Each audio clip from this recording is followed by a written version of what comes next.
Igreja, que a graça e a paz do Senhor Jesus sejam sempre abundantes sobre a nossa vida. Privilégio da parte de Deus participar desse momento tão precioso de edificação com vocês neste fim de semana, intenso, mas muito abençoador, muito edificante para a minha vida, e eu espero que esteja sendo também para a vida de vocês. E nessa oportunidade nós vamos seguir falando ainda sobre arrependimento. Precisamos nos arrepender. Eu comentava ontem que a maioria de nós, quando fazemos menção da reforma protestante, lembramos dos 5 solas: somente a Escritura, somente a fé, somente a graça, somente Cristo, somente a Deus a glória. Lembramos também, somos recordados sobre a justificação somente pela fé. Mas quando você visita as 95 teses de Martinho Lutero, um documento que você tem acesso, você vai encontrar que nas primeiras teses, em várias teses de Martinho Lutero, especialmente nas primeiras, você vai encontrar a doutrina do arrependimento. A doutrina do arrependimento. E é por essa razão que eu decidi repartir com vocês um pouco da necessidade do arrependimento nesses dias. Eu penso que um pouco da fraqueza da igreja evangélica brasileira é porque ela tem escutado pouco sobre arrependimento e tem tido pouca experiência sobre arrependimento. Então a gente nota que a igreja tem, você nota uma adesão expressiva na igreja evangélica brasileira, mas quando você olha para os frutos, você vê muito pouco dos frutos de um verdadeiro arrependimento de alguém que teve um encontro com Cristo. E por essa razão, eu penso que é tão oportuno e relevante nesses dias falar sobre a doutrina do arrependimento e pedir a Deus misericórdia para que Ele nos agracie com o arrependimento, para que Ele nos leve ao arrependimento. E sendo assim, então, nessa noite nós vamos ver um pouco disso. Eu quero tocar basicamente em 3 pecados pelos quais nós devemos nos arrepender. Mas antes, me permita compartilhar com vocês, para a gente seguir. Eu peço a sua preciosa atenção para a gente ruminar essa verdade nessa noite e ao final sairmos daqui realmente convictos e convencidos de que precisamos nos arrepender.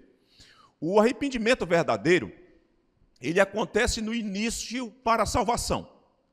Todo crente professa em Jesus Cristo, todo crente que se intitula discípulo do Senhor Jesus, tem como, no seu momento inicial, a experiência do verdadeiro arrependimento para a salvação.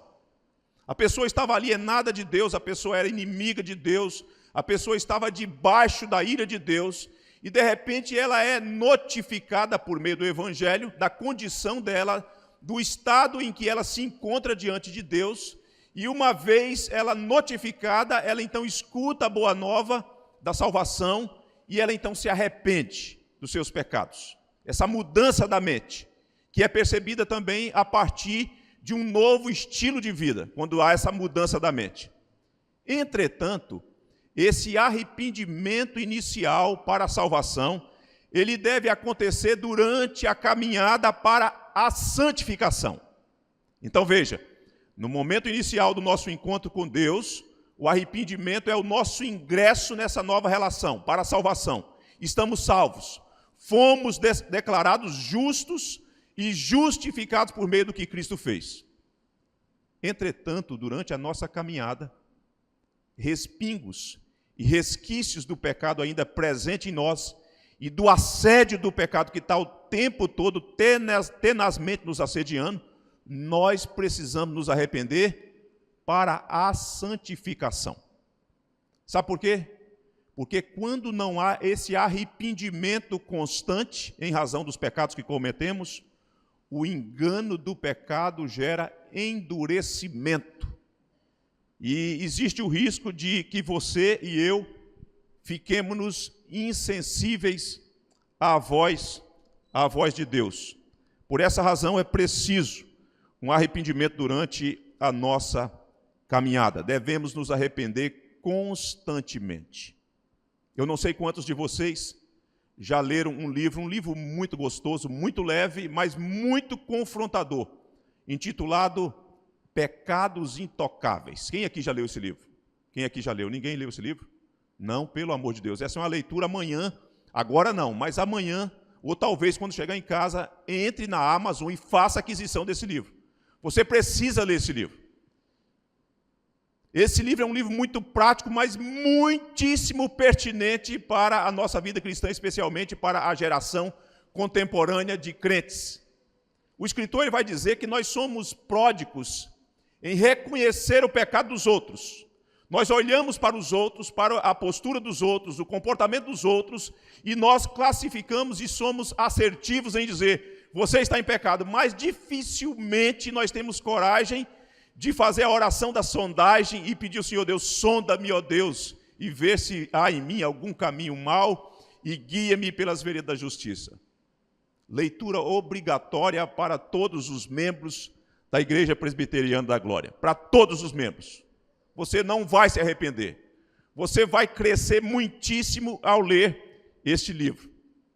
Mas pensando ainda naquilo que eu falei do monge agostiniano Martinho Lutero, Martinho Lutero ele compreendeu muito bem esse ponto que nós estamos citando do arrependimento constante para a salvação, ou para a santificação.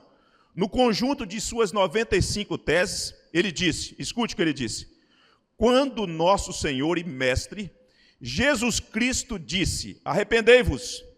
Ele queria dizer que toda a vida dos que creem deve ser uma vida de arrependimento.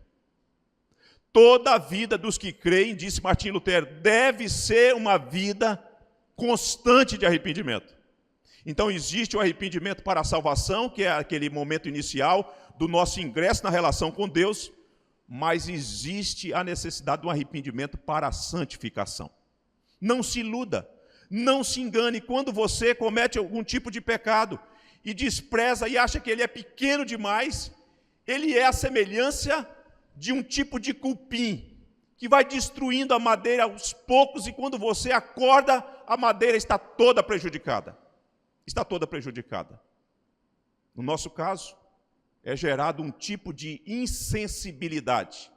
E daí você escuta a voz de Deus, mas você não se quebranta mais, você não se curva mais, você não chora mais em razão dos seus pecados, porque você está tão endurecido que você perdeu a sensibilidade. A Confissão de Fé de Westminster, tratando disso, ela diz o seguinte, os homens não devem se contentar com um arrependimento geral.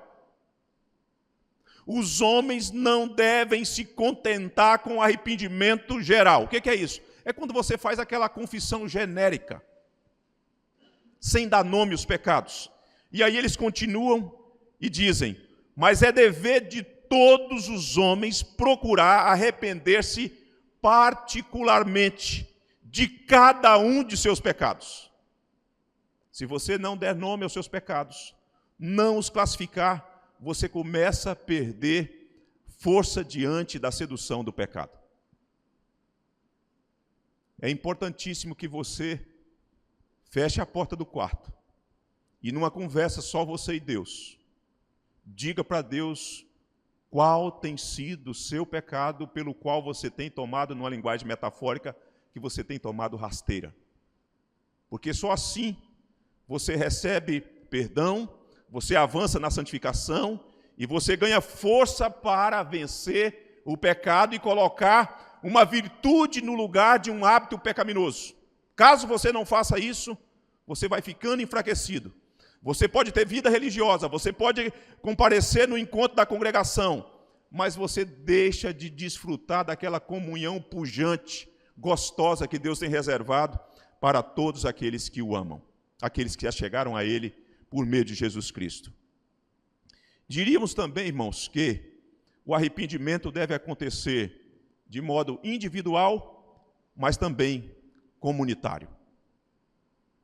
Deve ser particular, deve ser individual, mas deve ser comunitário. Como igreja, nós precisamos de nos arrependermos de alguns dos nossos pecados. Especialmente nesses dias, quando ideologias sondam e cercam o nosso coração e nós construímos ídolos.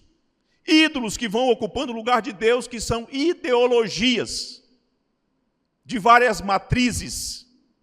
diversos gostos para elas, e de repente nós nos vemos numa espécie de sutileza, num tipo de enrascada. Então, como igreja, nós precisamos nos arrepender comunitariamente dos nossos pecados. Precisamos nos arrepender do quê? E aí talvez você diga, do pecado, pastor, é óbvio. Mas nós precisamos, todavia, especificar que tipo de pecado que nós precisamos nos arrepender. Porque às vezes nós nos tornamos muito genéricos. Muito genéricos. É o pecado, sim. Mas qual o pecado específico pelo qual nós precisamos nos arrepender de modo individual, de modo familiar e de modo comunitário como igreja? O pecado ou o pecador precisa, ou a igreja precisa se arrepender de pecados específicos. Nós precisamos identificar esses pecados e colocá-los diante de Deus. Disse J. Packer, ele disse o seguinte: saber exatamente o que é preciso deixar de lado é uma parte da realidade do pecado a ser confessado. Saber exatamente o que precisa ser deixado de lado é parte da realidade essencial do pecado a ser confessado. Nós precisamos confessar os nossos pecados. Nessa noite, eu quero falar sobre 3 pecados pelos quais, como igreja, nós precisamos nos arrepender. Precisamos nos arrepender do pecado do orgulho, precisamos nos arrepender do pecado da frieza espiritual, da apatia espiritual, e precisamos nos arrepender da desobediência. 3 pecados. Nós precisamos identificá-los de modo individual, mas de modo coletivo como igreja, e colocá-los diante de Deus e pedir a Deus que nos perdoe. O pecado do orgulho, o pecado da frieza e o pecado da desobediência. Abra sua Bíblia no livro de Apocalipse, para a gente ver primeiro o pecado do orgulho, a partir de um estudo de caso. A última carta que é endereçada, a 7ª carta à igreja de Laodiceia. Vejam, essa igreja que tinha tudo para ser uma igreja impactante na sociedade onde ela estava, mas o pecado do orgulho tinha eliminado a capacidade dela de ser relevante na cidade onde ela estava. Veja, a partir do versículo 15 até o versículo de número 19, que diz assim: conheço as tuas obras, que nem és frio nem quente. Quem dera fosses frio ou quente. Assim porque és morno, e nem és quente nem frio. Estou a ponto de vomitar-te da minha boca. Pois dizes, estou rico e abastado e não preciso de coisa alguma. E nem sabes que tu és infeliz, sim, miserável, pobre, cego e nu. Aconselho-te que de mim compres ouro refinado pelo fogo para que te enriqueceres. Vestiduras brancas para te vestires, a fim de que não seja manifestada a vergonha da tua nudez, e colírio para ungires os olhos, a fim de que vejas. Eu repreendo e disciplino a quantos amos. Sê, pois, zeloso e arrepende-te, diz a palavra de Deus.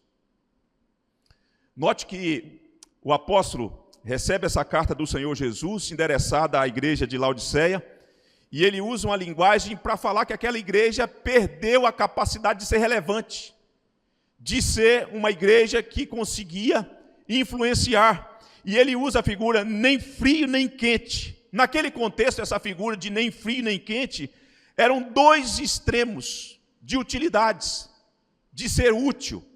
Ser frio, água refrescante de uma cidade vizinha. Ser quente de uma outra cidade, águas termais, que tinham um poder terapêutico. E ele, então, essa igreja acaba ficando como que no meio nessa cidade de Laodiceia, que é água morna, nem é fria, nem é refrescante, e nem é termais, é morno. E por conta disso ele está dizendo: vocês perderam a capacidade de ser uma igreja relevante. E sabe por que vocês perderam? Porque vocês se tornaram crentes orgulhosos. A condição na qual vocês chegaram, das conquistas que vocês tiveram, do ponto de vista socioeconômico, fez com que vocês pensassem que vocês se bastassem a si mesmos, que vocês não precisam de mais nada, e por conta disso, vocês como que numa espécie de um solilóquio vocês dizem: estou rico e abastado e não preciso de coisa alguma. Que tipo de pecado é esse? Pecado do orgulho. Uma igreja que não reconhece mais, que não tem mais dependência de Deus, que pensa que por conta da estrutura, que por conta dos recursos, que por conta do conhecimento, uma série de coisas, ela então olha para Deus e se acha e pensa que ela se basta. O Senhor está dizendo assim: vocês estão numa grande enrascada, vocês perderam a capacidade de serem relevantes na cidade onde vocês estão, vocês não influenciam mais nada. As pessoas que estão à volta de vocês não recebem nenhuma bênção a partir da instrumentalidade de vocês. Porque vocês se tornaram orgulhosos. Vocês são orgulhosos. Pode até ser, queridos, que uma igreja tenha um bom discurso teológico, mas a falta de humildade pode fazer uma igreja emperrar e ficar estagnada no lugar onde Deus a colocou para ser uma agência do reino de Deus, para ser um instrumento influenciador no lugar onde ela está. E, queridos, o pecado do orgulho é algo muito sutil, muito sutil. Sabe por quê? Porque é um pecado do coração, é um pecado do coração. Quando você olha para determinados comportamentos, você tem mais facilidade para diagnosticar o pecado. Mas quando se trata do coração é mais difícil, é mais sorrateiro, porque ele está incubado dentro de nós. Mas Deus, que conhece tudo e vê tudo, nos alerta, como alertou aquela igreja, dizendo: vocês não se bastam, vocês não têm condição. Vocês podem até achar que esse aparato de coisas palpáveis, de coisas visíveis, dão garantia a vocês de serem um povo relevante, mas não dá, não é possível. Queridos, é muito contraditório quando a igreja, quando a noiva do Senhor Jesus, quando os crentes, os discípulos de Cristo, assumem postura de arrogância, de jactância. Isso depõe. Nós deveríamos todos os dias pedir ao Senhor Deus para nos revestir do avental da humildade, o avental do Senhor Jesus, a roupagem do Senhor Jesus, para sermos reconhecidos como os discípulos do Senhor Jesus. A humildade, diferente daquilo que os gregos pensavam que tinham ou que identificavam como sendo uma fraqueza, pelo contrário, a humildade é um elemento essencial à vida cristã, é o que nos faz distintos das demais pessoas, é a humildade. A humildade faz da igreja ser uma agência poderosa na sociedade, de um mundo arrogante, de um mundo alienado de Deus. A humildade é essencial para sermos impactantes no lugar onde Deus nos colocou. Portanto, nós precisamos de nos arrepender do pecado do orgulho. Se por alguma razão você tem se achado e você tem perdido a capacidade de se reconhecer como uma pessoa dependente de Deus, você precisa nessa noite se curvar diante de Deus e falar: Senhor, me perdoe porque sorrateiramente o meu pecado foi ganhando campo no meu coração e eu me esqueci da minha verdadeira identidade em Cristo Jesus, o Senhor. Agora, sabe como que a gente vai ganhando força? Além desse olhar para dentro do nosso próprio coração, é quando nós criamos uma cultura eclesiástica de cuidado. É quando nós cuidamos uns dos outros, nos pastoreamos mutuamente. Uma cultura de cuidado nos ajuda a nos despojarmos do pecado da autoconfiança. Quando a gente quer ser crente sozinho, quando a gente quer tocar a nossa vida cristã sozinho, achando que ninguém deve se meter na nossa vida, que ninguém deve interferir na nossa vida, nós fugimos do padrão bíblico. O padrão bíblico é estabelecido por um cuidado mútuo. Por um cuidado mútuo. Você não pode achar que você se basta.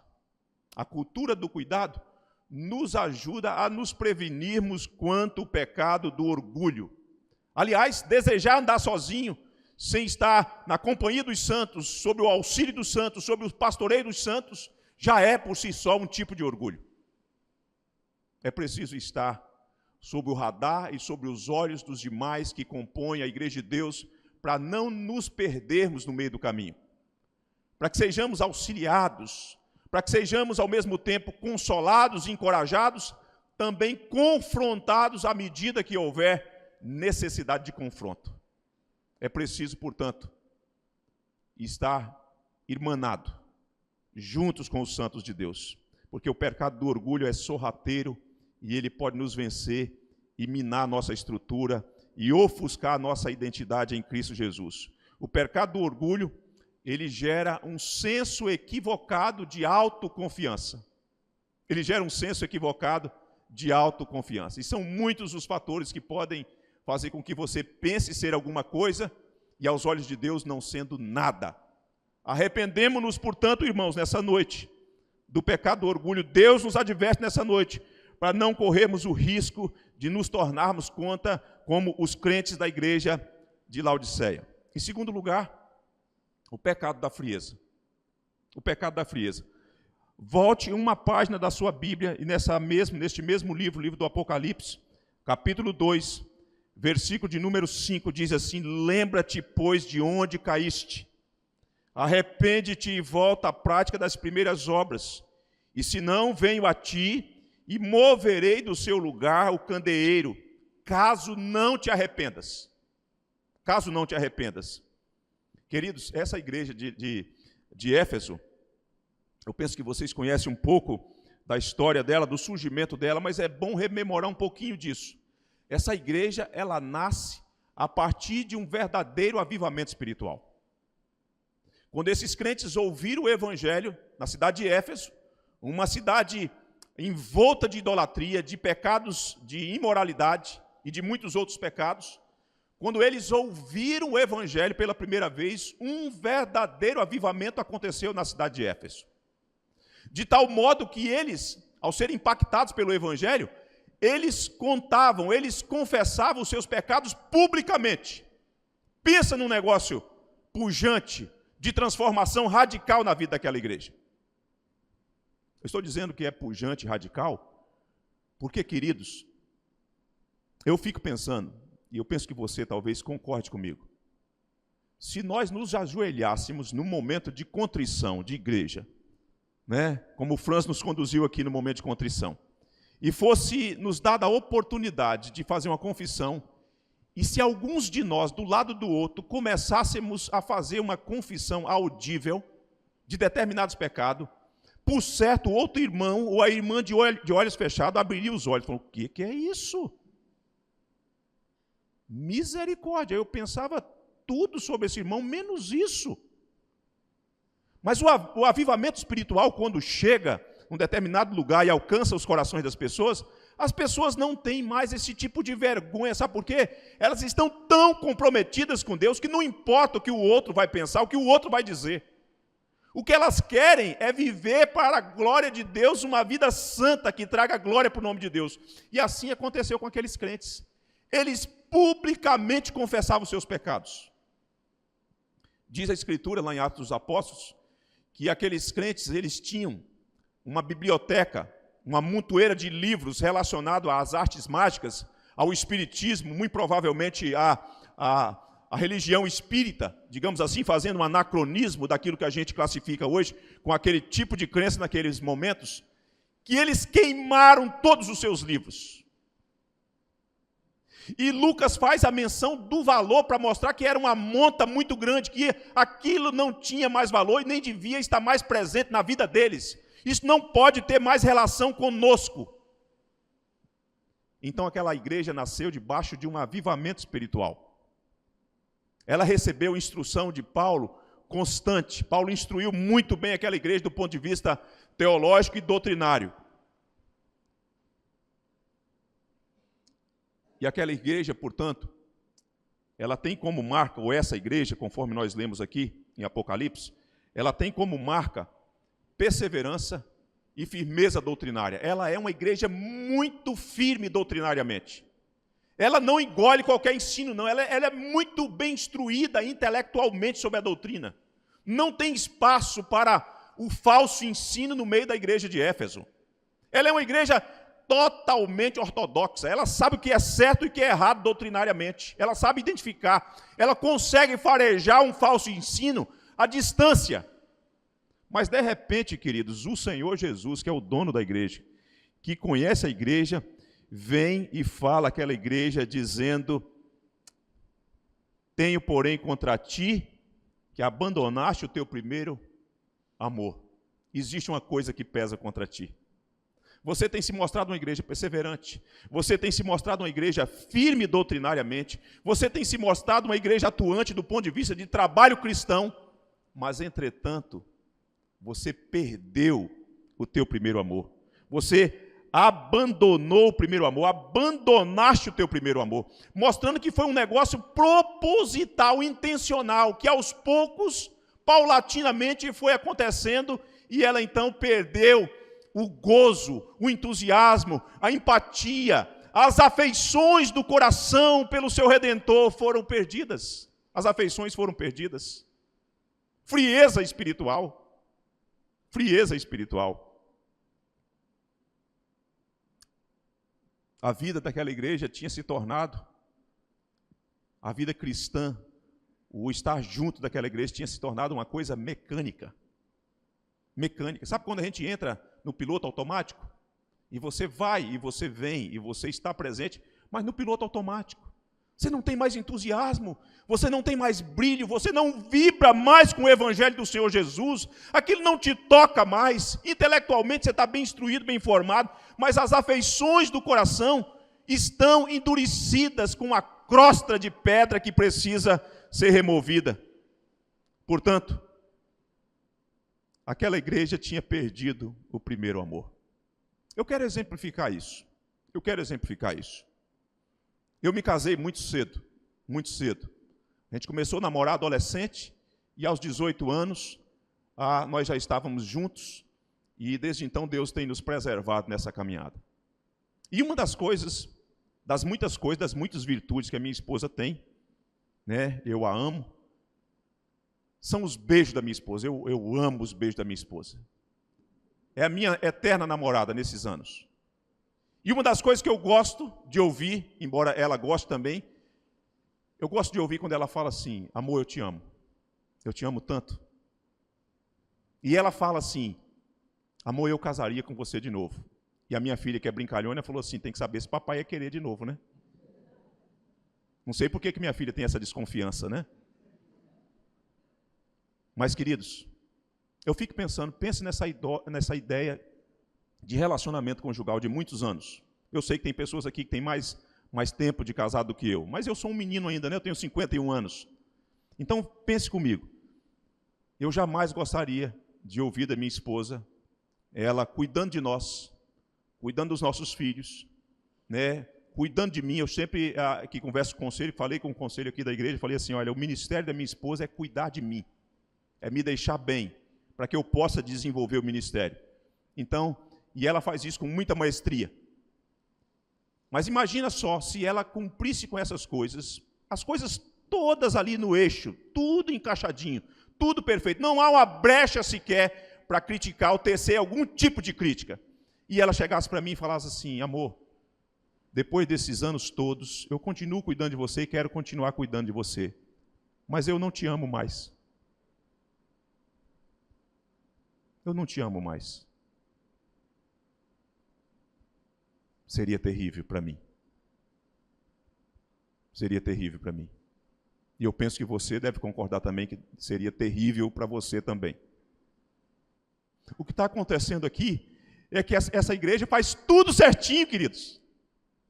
Essa igreja faz tudo certinho, doutrinariamente, teologicamente, ela é firme, ela é perseverante, ela tem vida cristã, mas ela não tem mais amor, ela entrou num torpor espiritual, ela está num tipo de frieza espiritual, e o Senhor então diz para ela: eu tenho, porém, contra ti, que abandonaste o teu primeiro amor, tu não me amas mais,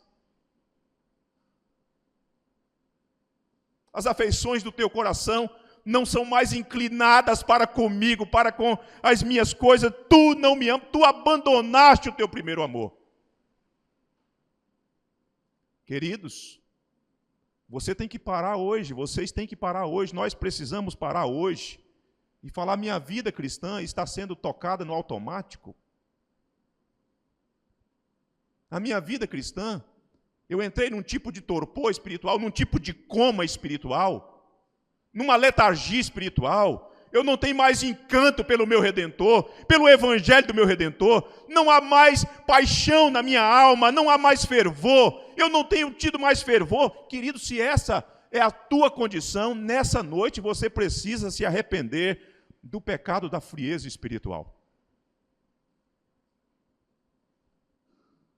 Não basta você afirmar que você é presbiteriano, é calvinista, é reformado, é crente presbiteriano da 4ª geração. Isso não quer dizer nada para Deus. Deus não se impressiona com isso. O Senhor Jesus não se impressiona com isso. O Senhor Jesus, o coração dele pulsa, e quando o seu coração está totalmente entregue, afeito à pessoa dele e ao evangelho glorioso dele. Uma igreja comprometida com o evangelho, uma igreja firme, uma igreja que tem paixão e amor pelo seu Redentor, ninguém pode deter essa igreja. Se uma pessoa entra no meio da congregação de uma igreja que ama o seu Redentor, no momento das canções, no decorrer da liturgia, a pessoa já começa a ser tocada pelo Espírito de Deus, pelo Evangelho de Deus. Ela fica impressionada com o que ela vê e com o que ela presencia. Quem sabe o Senhor Deus tem sentido saudade de você, daquela vida inicial, daquela sua paixão inicial, daquele amor inicial, de como que era a sua vida, de como que era o seu entusiasmo, de como que era a sua dedicação, de como que você fazia as coisas por paixão, por amor ao seu Redentor, de como que você fazia as coisas não para impressionar as pessoas, para que as pessoas pudessem ver você, aplaudir você, reconhecer você, você fazia para Ele, para Ele. Nós precisamos voltar a ter uma vida fervorosa pelo Senhor nosso Deus. Precisamos ter uma vida fervorosa pelo Senhor nosso Deus. A gente tem paixão por muitas coisas. A gente tem paixão por times. A gente tem paixão pelo partido político. A gente tem a paixão por ideologias. E às vezes a gente briga por elas. E elas ocupam um lugar do nosso coração que não deveriam ocupar. E de repente Deus está falando: abandone isso. Abandone isso. E volte a ter paixão pelo seu Redentor que te amou, se entregou por você para redimir você da escravidão. Precisamos nos arrepender do pecado do orgulho. Permitir que o Espírito Santo arranque de nós essa couraça, essa vestimenta que quer fazer com que a gente pense que é alguma coisa, não sendo nada sem Cristo. E precisamos de nos arrepender do pecado da frieza espiritual.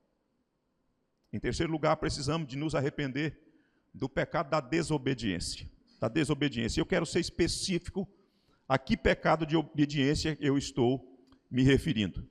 Eu estou me referindo ao pecado da desobediência, de não cumprir com aquilo que o Senhor Jesus nos disse e nos deu como ordem por ocasião da sua ascensão, quando ele então dava as últimas instruções aos discípulos, que se encontram em Mateus, quando ele diz assim, capítulo 28, Jesus, aproximando-se, falou-lhes, dizendo: toda autoridade me foi dada no céu e na terra. Ide, portanto, fazei discípulos de todas as nações, batizando-os em nome do Pai e do Filho e do Espírito Santo, ensinando-os a guardar todas as coisas que vos tenho ordenado, e eis que estou convosco todos os dias, até a consumação dos séculos, disse o Senhor Jesus. Nós precisamos entender aqui quem é que deu a ordem. Quem deu a ordem? Quem deu a ordem? Ele é o Senhor. A pessoa que deu a ordem é o Senhor dos senhores. A pessoa que deu a ordem é o Rei dos reis. A pessoa que deu a ordem é Deus de Deus. É o Senhor Jesus, queridos. Agora preste atenção, quando o Senhor Jesus fala assim, Toda a autoridade me foi dada no céu e na terra. Não há 1 centímetro sequer que não esteja debaixo da autoridade do Senhor Jesus. Eu quero exemplificar essa ideia de autoridade dentro desse mundo, nessa esfera aqui de baixo, nesse andar aqui de baixo.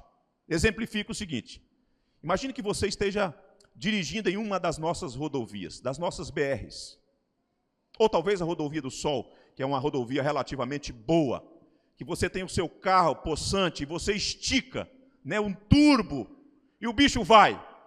Mas de repente você se aproxima de um ponto da polícia militar ou da Polícia Rodoviária Federal. E então aparece uma placa. E a placa sinaliza para você aquele símbolo e aquela placa que, falando do limite de velocidade, sinaliza que existe à frente uma pessoa que tem autoridade, que tem a farda, e aquela farda traz consigo a ideia de autoridade. E você que estava na rodovia do Sol, a 120 km por hora, seu pecador miserável, a rodovia é só 80, eu acho, imagino, né? E você estava a 120, abriu os vidros do carro, e a brisa daquelas praias belíssimas da Ponta da Fruta em direção a Guarapari, porque Vila Velha é lindíssimo, não é não? Vila Velha é lindo demais, né? Eu amo Vila Velha, não é? E aí aquela brisa, e você está ali acelerando 120. Eu sei que alguns de vocês passam de 120.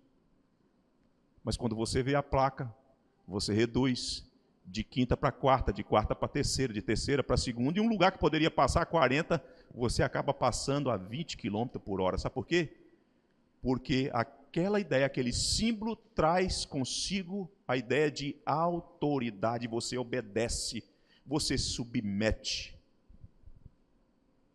Mas nós nos perdemos a compreensão de autoridade do Rei dos Reis, de Senhor dos Senhores, do Deus eterno que se encarnou por amor de nós.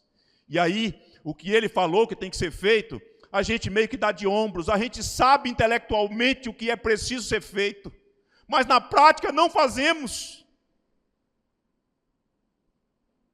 Não fazemos. Nós não fazemos. E o principal ponto aqui para ser feito, você sabe o que é? Não é, nesse texto aqui, não é evangelização. O que é para ser feito? O que é para ser feito aqui?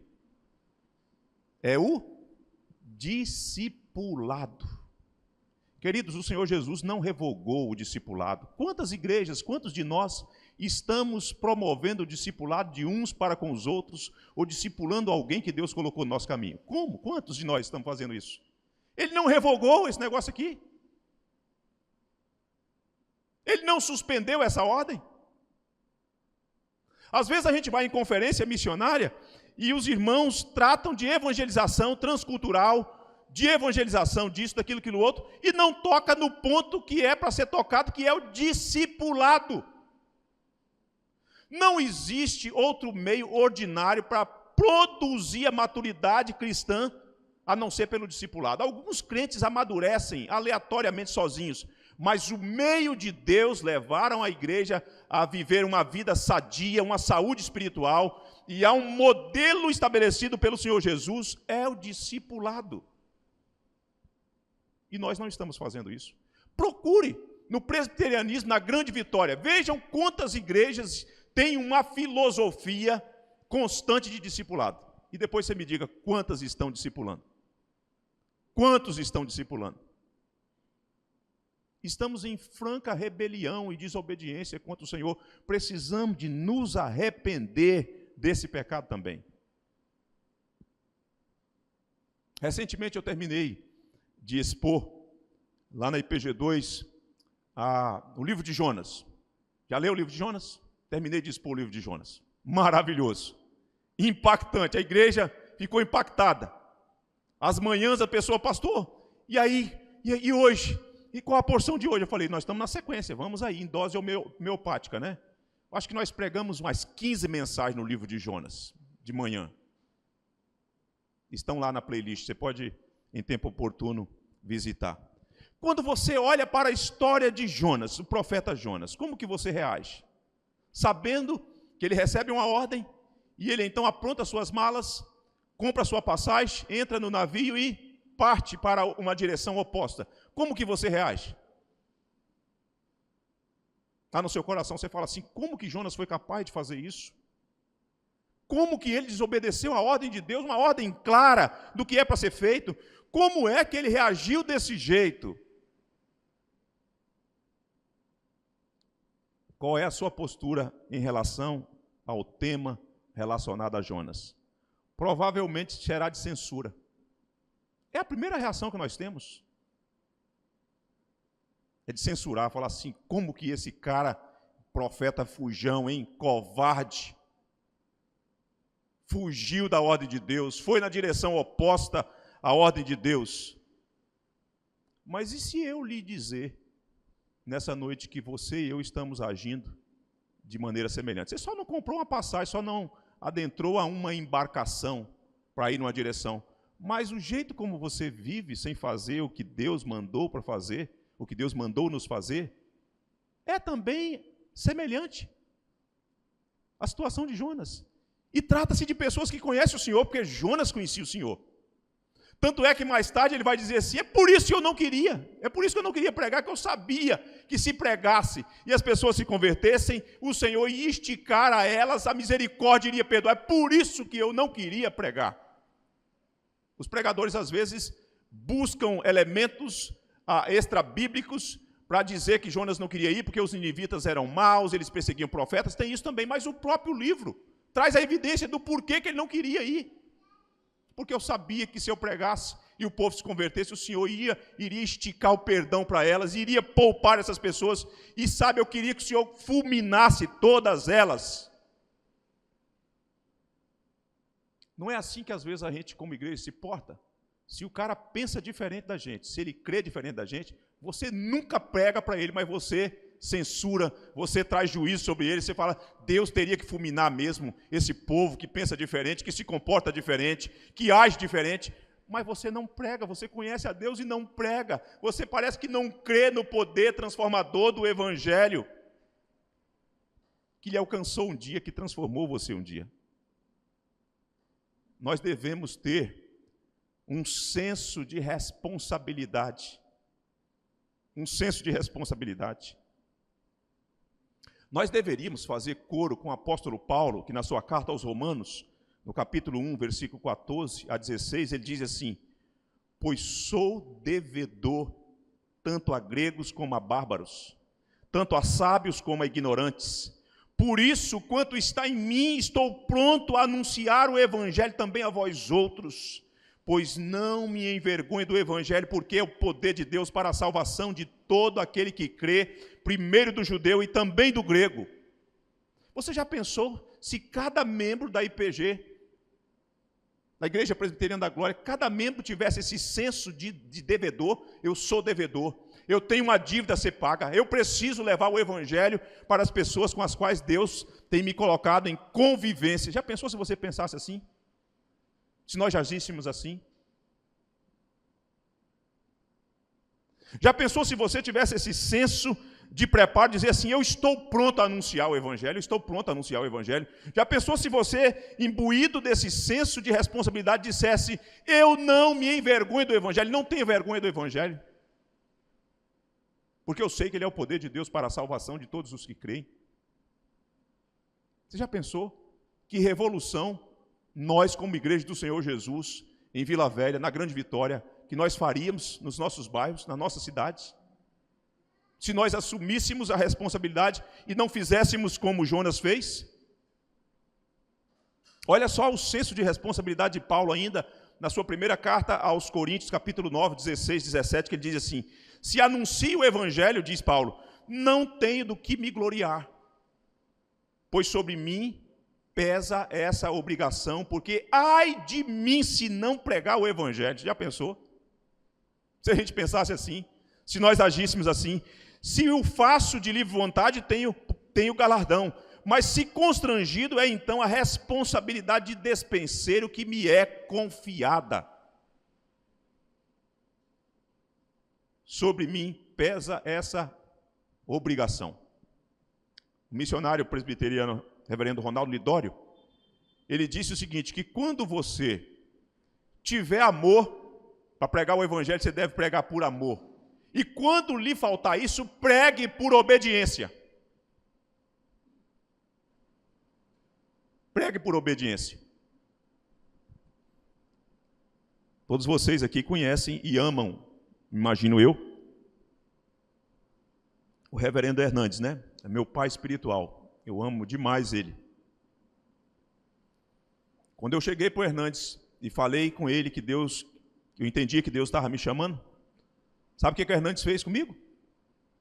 Apontou para mim o bairro Jaburu. Quem conhece Jaburu? Aqui tem Jaburuna, né? Jaburu, quem conhece Jaburu em Vitória? Ali em frente a Leitão da Silva, em frente ao Carone, a maternidade, esqueci o nome da maternidade, fica ali em cima ali. Naquele tempo não tinha rua, escadaria. O Hernandes falou, Jesus está te chamando? Então tá certo, vamos caminhar juntos. Ele começou a me discipular e falou assim, o seu campo missionário é o Jaburu. Suba lá, prega o evangelho lá. Eu andei em todas as vielas do Jaburu, todas. Eu deparei com um cenário terrível, difícil. Mas preguei o evangelho lá no Jaburu, para crianças, para adolescentes, para moços, para traficantes. Minha esposa subia comigo e nós adentrávamos naqueles becos, subindo aquelas escadarias. Adolescentes se converteram. Crianças ouviram o evangelho. Recentemente eu estava com a minha esposa no supermercado Carone ali, que fica em frente, e a moça do caixa, ela começou a me olhar, e eu fiquei constrangido, comecei a ficar constrangido, ela olhando meus olhos, e minha esposa ali na frente, e eu constrangido, e de repente ela falou assim, tia e tio, vocês não estão me reconhecendo, né? E eu falei, não, minha esposa, não. Aí ela falou assim, eu sou aquela menina daquela família que tinha não sei quantos filhos, eram muitos filhos. Tia, todas nós estamos na igreja, todas nós estamos seguindo o Senhor Jesus. Eu sou da Batista, a minha irmã é da igreja tal, todas nós estamos na igreja servindo ao Senhor Jesus. Porque não depende da minha retórica, não depende da minha capacidade, depende do poder contido na mensagem. O evangelho é o poder de Deus, irmãos. E nós temos sonegado a mensagem gloriosa do evangelho aos perdidos. Precisamos nos arrepender dessa desobediência de não fazer aquilo que o nosso Redentor mandou que fizéssemos. Nós precisamos entender, nessa noite, que como cristãos nós somos embaixadores de um reino invisível, de um reino de santidade, de um reino de glória, de um reino de justiça, de um reino de amor. O que dá visibilidade a esse reino invisível é a nossa ação, é a nossa pregação, é o nosso testemunho, é as nossas boas obras que vêm acompanhando o nosso testemunho na sociedade onde nós estamos. Nós somos representantes desse reino. E como embaixadores, nós precisamos cumprir a missão que esse Rei Jesus nos deu. Ela é minha, ela é sua, ela é nossa. Se não estamos cumprindo essa missão, então é tempo de nos arrepender nessa noite. Precisamos nos arrepender. Precisamos nos arrepender do pecado do orgulho. Ele é sorrateiro, ele é um pecado do coração. Santo Agostinho disse que a humildade é o recipiente de todas as graças. Martin Lloyd Jones disse que a humildade é a medida exata de quem nós somos em Cristo. Nada menos nem nada mais. É a medida exata. Isso é humildade. Deveríamos ser alertados nessa noite que Deus resiste ao soberbo. Resistir, no grego, no Novo Testamento, quando o apóstolo Pedro pega essa linguagem lá do Provérbios, resistir, é a ideia de que Deus se coloca no caminho para bater. Deus resiste o soberbo. Porém, aos humildes ele concede a sua graça, diz a palavra de Deus. Precisamos nos arrependermos, irmão, da frieza espiritual. Se você se sente confortável com o tipo de vida que você está levando, você está deixando de experimentar a pujança, a bonança daquilo que Deus tem para nós, de uma vida rica, de uma vida transbordante da graça de Deus. E em terceiro lugar, precisamos de nos arrependermos da desobediência em relação à ordem do Senhor Jesus. Como fruto de um verdadeiro arrependimento, é que você abandone o orgulho e se torne uma pessoa humilde, dependente de Deus. Como fruto de um verdadeiro arrependimento, é que você se curva diante de Deus e fala: Senhor, por amor ao teu próprio nome, aqueça o meu coração de novo. Faça com que o meu coração fique entusiasmado pela tua presença, pelas coisas do Senhor. Como fruto de um arrependimento, a mudança radical é que você deixa de ser desobediente e começa a ser obediente, evidenciando assim que, de fato, um arrependimento para a santificação aconteceu no seu coração. Meu desejo é que Deus visite a sua vida, a sua preciosa vida. O meu desejo é que Deus levante o rosto sobre nós e tenha misericórdia de nós e nos ajude a cumprir aquilo para o que Ele nos chamou. Quero convidá-los a ficar em pé.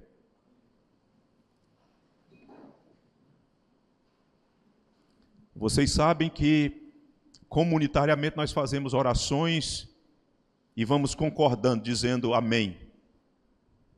Mas talvez seja oportuno você agora fazer a sua própria oração. Eu mencionei 3 tipos de pecado dos quais nós precisamos nos arrepender. E talvez você diga: nenhum desses aí se encontra na minha vida. Talvez você precise de se arrepender de outros pecados.